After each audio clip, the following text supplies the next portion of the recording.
Livro narrado com elaboração de Cristiane Batista. Inscreva-se, grata. C.G. Jung. A teoria da sexualidade infantil. Como já disse, a observação das fantasias sexuais prematuras, consideradas como fonte das neuroses, levou Freud a admitir uma sexualidade infantil ricamente desenvolvida. Como os senhores sabem, muitos contestam pura e simplesmente o caráter real destas observações, isto é, acham que foi um erro grosseiro e uma obcecação obstinada que induziram Freud e toda a sua escola, tanto na Europa como na América, a ver coisas que realmente não existiam. Por isso, consideram-nos pessoas atacadas por uma epidemia intelectual. Devo confessar que não tenho meios para me defender dessa crítica. De resto, devo observar que a chamada ciência não tem direito de afirmar a priori que certos fatos não existem. No máximo, o que se pode dizer é que tais fatos parecem pouco prováveis e necessitam de maior confirmação e estudo mais acurado. Também não é válida a objeção de que nada de fidedigno se possa descobrir com este método psicanalítico, por ser ele irracional. Também, na época não se acreditou no telescópio de Galilei, e Colombo descobriu a América baseado numa hipótese falsa. Na minha opinião, o método pode estar repleto de erros, mas isto não impede que o utilizemos. Também se fizeram, antigamente, determinações de tempo e lugares com observações astronômicas inteiramente insatisfatórias. As objeções contra o método devem ser consideradas subterfúgios, até que os oponentes pisem no campo dos fatos. É aqui, e não com guerra de palavras, que se decide o problema. Os nossos adversários dizem também que a histeria é uma enfermidade psicogênica. Acreditamos haver estabelecido as determinantes psicológicas e publicamos, sem receio, os resultados de nossas pesquisas de modo que a opinião pública pudesse discuti-los. Os que não concordarem com estes resultados, podem tranquilamente apresentar suas próprias análises de casos patológicos. Enquanto é de meu conhecimento, isto ainda não foi feito até agora, em parte alguma, pelo menos na literatura europeia. Nestas circunstâncias, a crítica não tem absolutamente o direito de negar a priori nossas constatações. Nossos adversários dispõem também, tanto quanto nós, de casos de histeria, e estes casos são tão psicógenos quanto os estudados por nós. Nada, portanto, os impede de apresentarem psicológicas. Não importa o método empregado. Nossos adversários se contentam em contestar e difamar nossas pesquisas, mas são incapazes de fazer coisa melhor. Isto é muito pouco, e nada muitos de nossos críticos são mais justos e mais brandos, e reconhecem que nossas observações são reais e as conexões psíquicas reveladas pelo trabalho analítico, muito prováveis, mas dizem que o conceito que temos a respeito delas é falso. Dizem que as fantasias pretensamente sexuais das crianças, de que aqui nos ocupamos, não deveriam ser entendidas em sentido sexual, mas de modo diferente, porque a sexualidade, evidentemente, é algo que só assume o caráter que lhe é próprio com a aproximação da puberdade. Estas objeções, cujo tom calmo e sensato nos inspira confiança, merecem ser levadas a sério.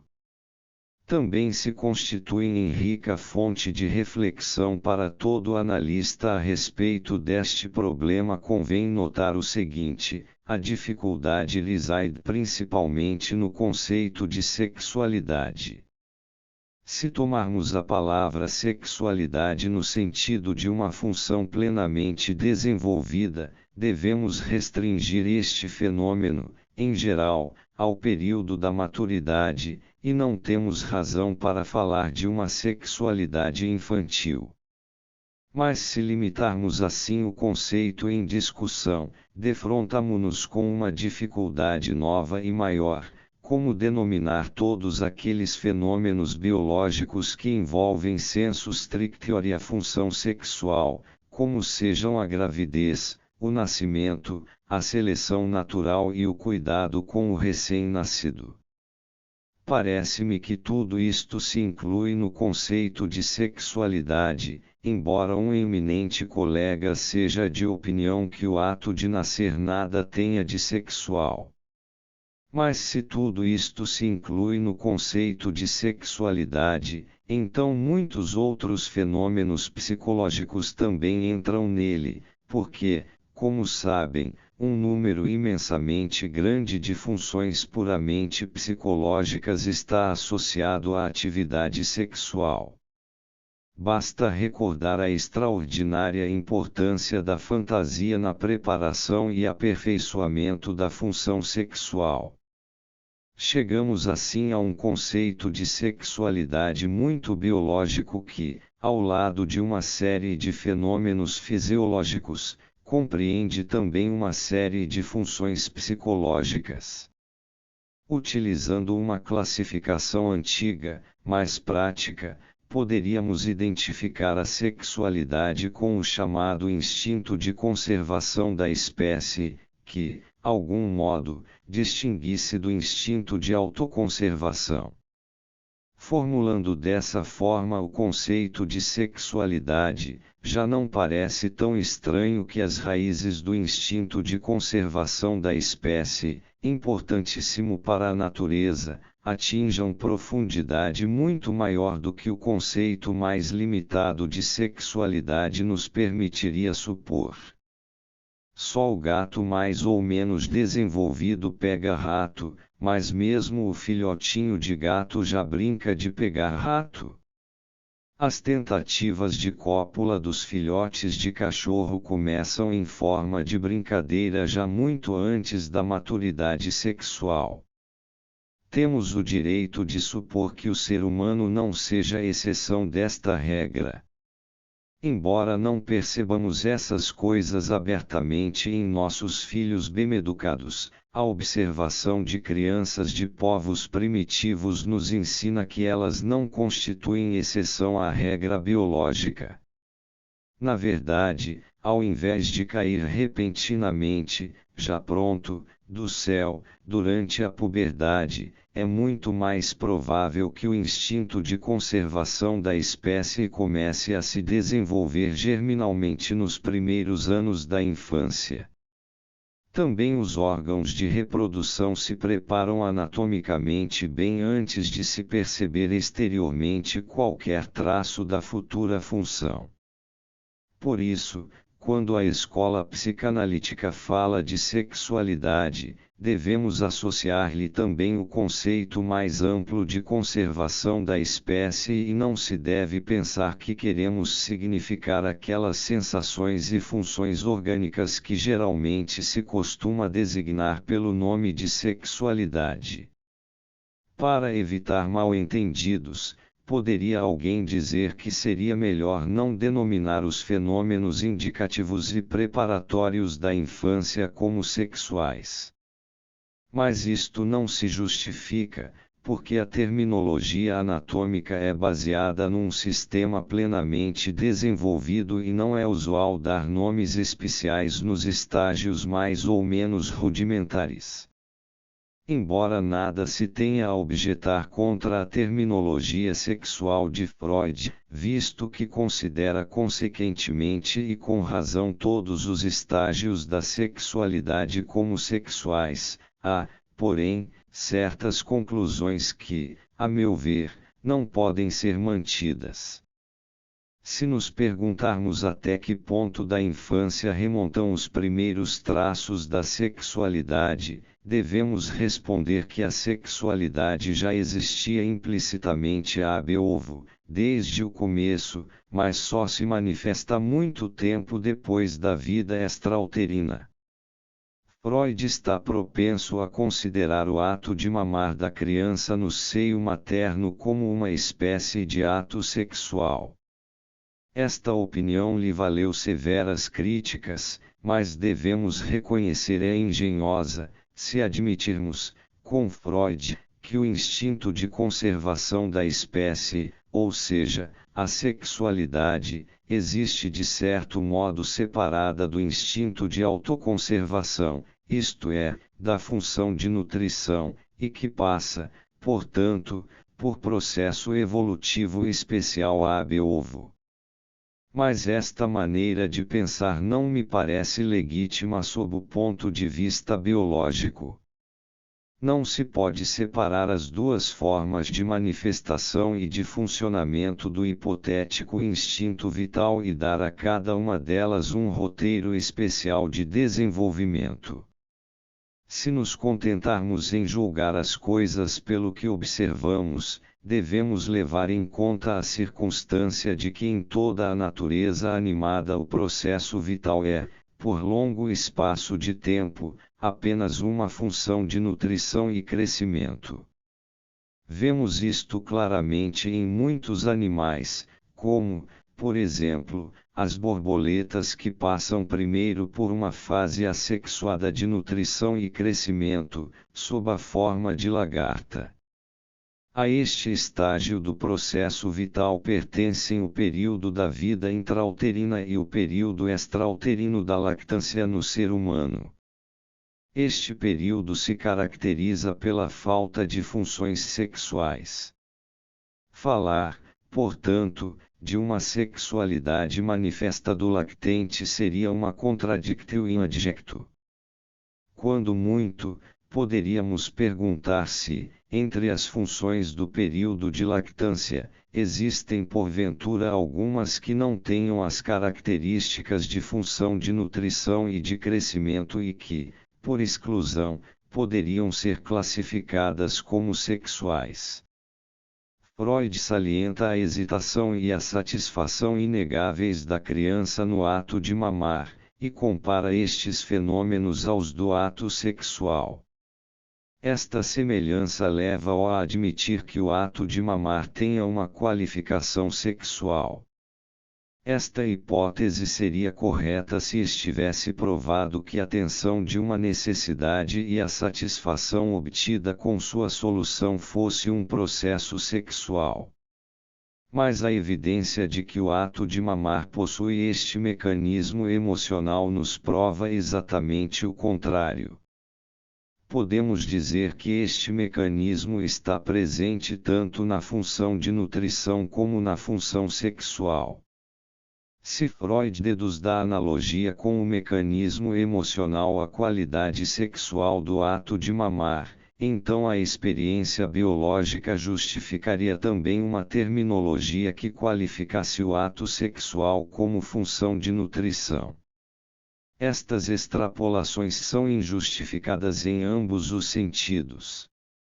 É evidente, pois, que o ato de mamar não pode ser qualificado como sexual.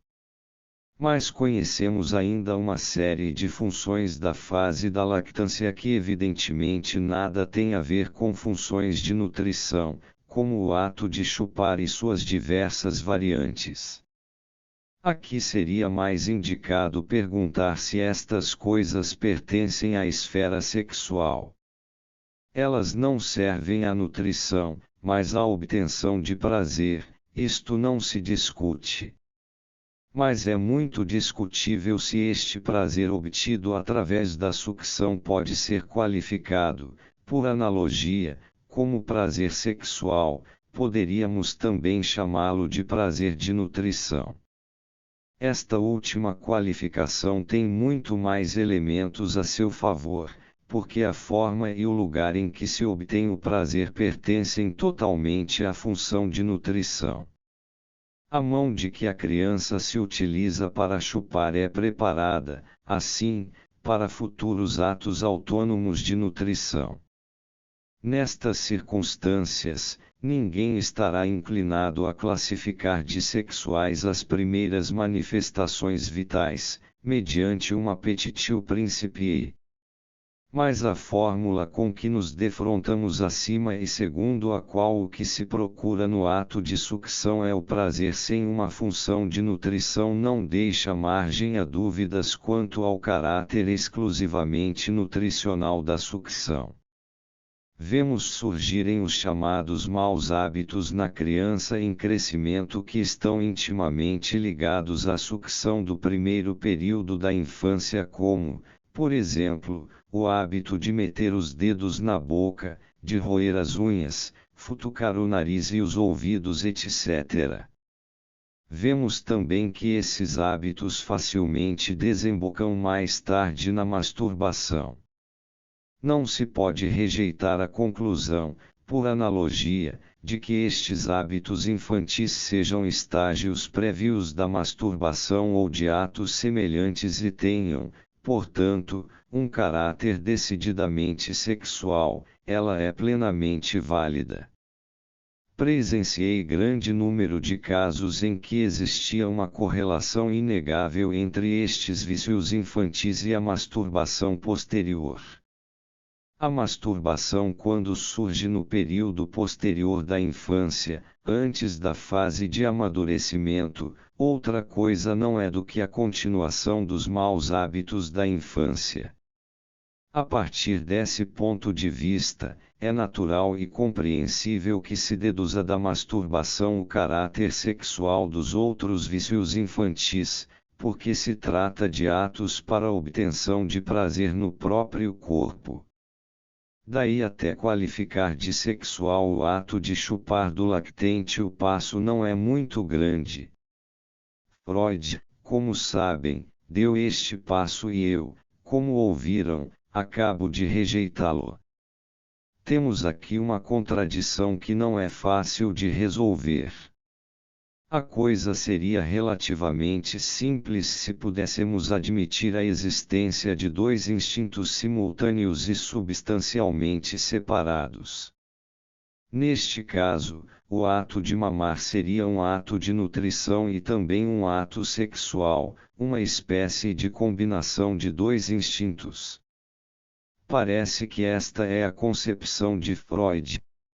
A coexistência manifesta dos dois instintos, ou melhor, sua manifestação na fome e no instinto sexual nós a vamos encontrar na vida do adulto.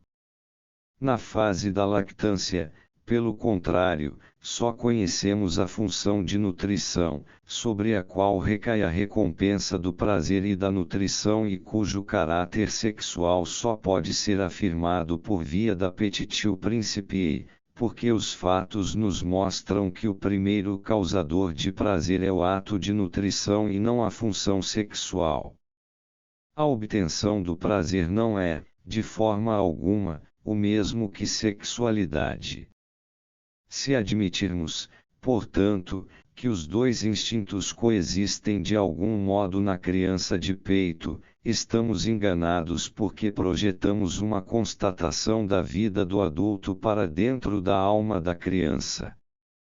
Mas aqui não há a coexistência das manifestações dos instintos separados, porque um dos sistemas instintivos ainda não está desenvolvido, ou está apenas de forma rudimentar. Se admitirmos que a ânsia de prazer deve ser considerada de natureza sexual, paradoxalmente deveríamos também considerar a fome como um anseio sexual, pois busca prazer na satisfação. Mas se manejarmos assim os limites dos conceitos, deveríamos também permitir que nossos adversários aplicassem a terminologia da fome à sexualidade. Essas unilateralidades aparecem constantemente na história das ciências. Não vai nisto nenhuma censura. Pelo contrário, devemos alegrar-nos pelo fato de haver pessoas que têm a coragem do exagero e da unilateralidade. É a estas pessoas que devemos as descobertas científicas. Lamentamos apenas que cada um defenda apaixonadamente sua unilateralidade. As teorias científicas são apenas sugestões de como se poderiam considerar as coisas. A coexistência dos dois sistemas de instintos é uma hipótese que facilitaria as coisas, mas infelizmente não pode ser aceita porque contradiz os fatos observados e levaria a conclusões insustentáveis, se nela insistíssemos. Antes de examinarmos a solução da contradição, devo dizer algo mais sobre a teoria de Freud da sexualidade e suas transformações. Como já disse, a descoberta de uma atividade de fantasia sexual na infância que parece atuar de forma traumática leva-nos à hipótese de que a criança possui necessariamente uma sexualidade quase plenamente desenvolvida, ou mesmo polimorfo-perversa, ao contrário do que se supunha até então. Sua sexualidade não parece estar centralizada na função genital e no outro sexo, mas se ocupa com o próprio corpo, e por isso a criança foi considerada autoerótica. Quando seu interesse sexual se orienta para fora, para uma outra pessoa, a criança não faz distinção de sexo, ou, se o faz, é muito pequena, e por isso pode facilmente tornar-se homossexual. Em vez da inexistente função sexual localizada, há toda uma série dos assim chamados maus hábitos que, considerados sob este ponto de vista, parecem perversidades, porque possuem uma semelhança muito grande com as perversões posteriores. Como consequência deste ponto de vista, a sexualidade, originalmente e de modo geral concebida como unitária, dissolve-se numa multiplicidade de instintos singulares, e, como existisse um consenso tácito de que a sexualidade se originava por assim dizer no genital, Freud chegou a admitir a existência de zonas erógenas que, no seu entender, seriam a boca, a pele, o ânus etc. A expressão zona erógena nos lembra a zona espasmógena. A ideia subjacente é a mesma, assim como a zona espasmógena é o lugar em que se origina um espasmo, assim também a zona erógena é o lugar em que tem origem um afluxo de sexualidade. Segundo a concepção de os genitais serem a fonte anatômica da sexualidade, as zonas erógenas deveriam ser consideradas também como diversos genitais de onde flui a sexualidade em geral. Este estado é a sexualidade polimorfo-perversa da criança.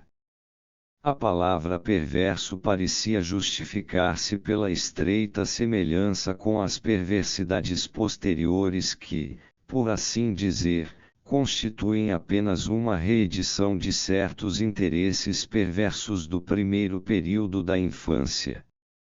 Eles se acham muitas vezes ligados a uma ou outra zona erógena, ou provocam aquelas anomalias sexuais tão características das crianças.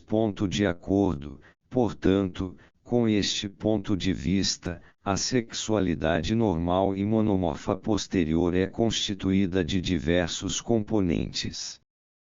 Primeiro, ela se fraciona numa componente homo e heterossexual, depois sobrevém a componente autoerótica e a seguir se lhe acrescentam as diversas zonas erógenas etc.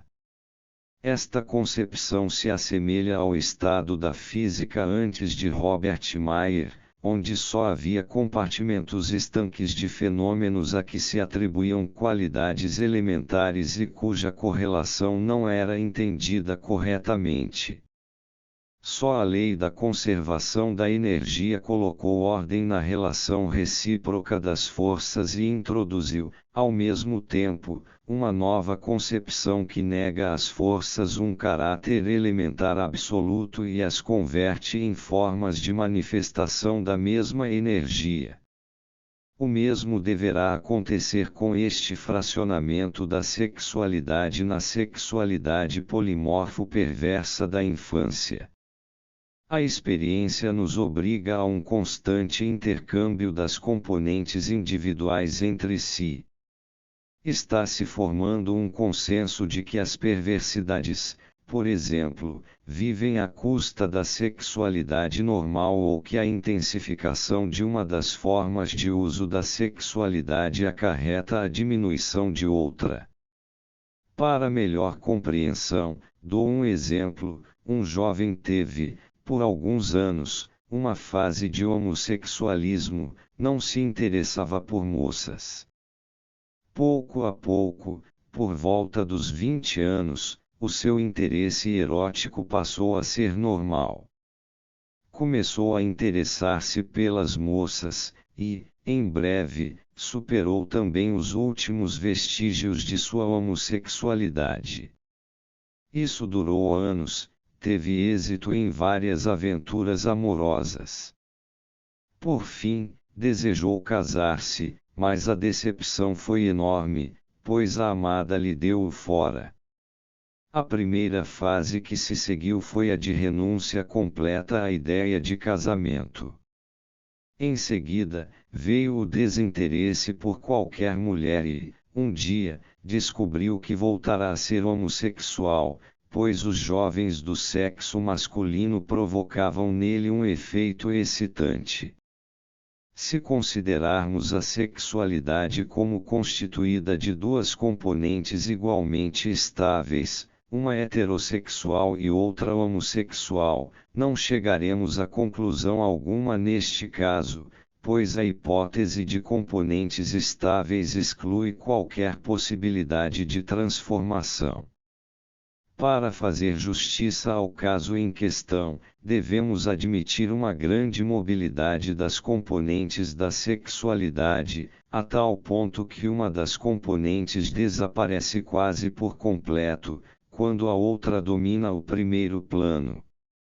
Se houvesse, por exemplo, uma troca de posições e a componente homossexual mergulhasse com total intensidade no inconsciente, deixando o campo da consciência entregue à componente heterossexual, a moderna concepção científica nos levaria a esperar o surgimento de efeitos inconscientes equivalentes.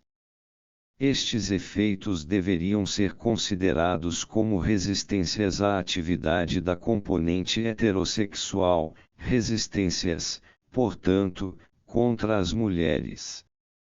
Mas não há evidência disso no caso em questão.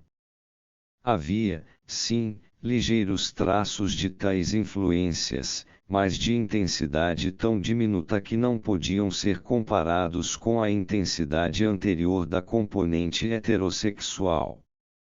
Nesta linha de pensamento, não se entende como a componente homossexual, considerada tão estável, possa desaparecer por completo, sem deixar vestígios ativos asterisco.